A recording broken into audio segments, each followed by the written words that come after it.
Yesterday was truly a disturbing day in the state of Texas, where you had both indicted Attorney General Ken Paxton, a point that often gets overlooked. The guy's already under indictment, but he's still Attorney General and still running for Attorney General again this year. But you had Ken Paxton, Texas Attorney General, come out and make the declaration that from this point forward, his office is going to treat any gender-affirming therapy or treatments that parents allow their children to get. They're going to treat that as child abuse in the state of Texas, and they will be prosecuting parents for getting gender-affirming treatments, not surgery, mind you, treatments for their children. Later in the day, Republican Governor Greg Abbott of Texas came out and said, yes, we are going to enforce this new rule. Let the prosecutions begin. So here's the thing. Most gender-affirming surgeries are only done on adults, right? Except, of course, in like extreme circumstances are they ever done on children. What they're talking about is HRT, hormone replacement therapy. What they're talking about is puberty blockers, right? Medications that these children need to be their true selves.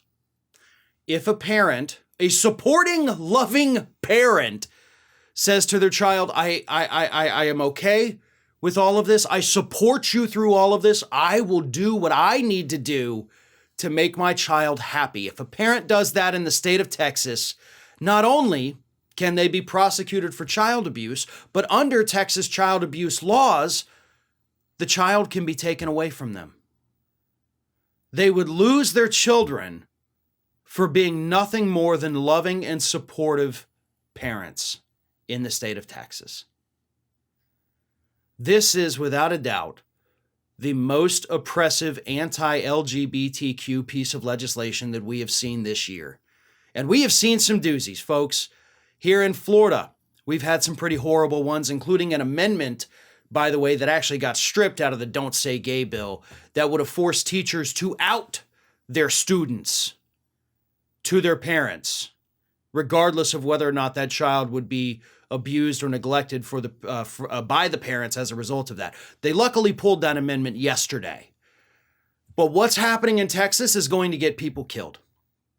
We're talking about a group of individuals who were already marginalized, already ostracized from communities, and they suffer significantly higher rates of self-harm than the general population. And the state of Texas wants to make that worse. That's the point of all of this, folks. That is the point.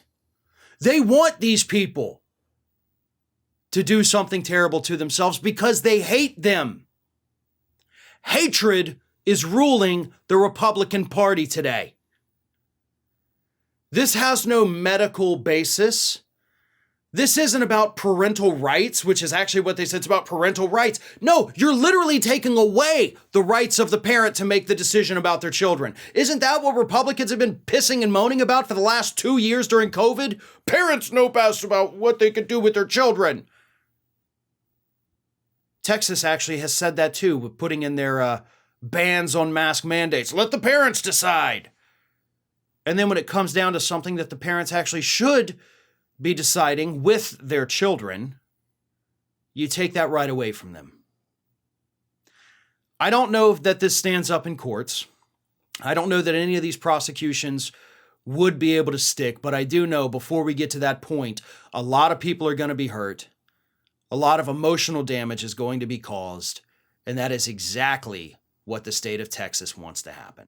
Thanks for watching, and if you like what you saw, don't forget to like, comment, share, and most importantly, subscribe to our Ring of Fire channel here.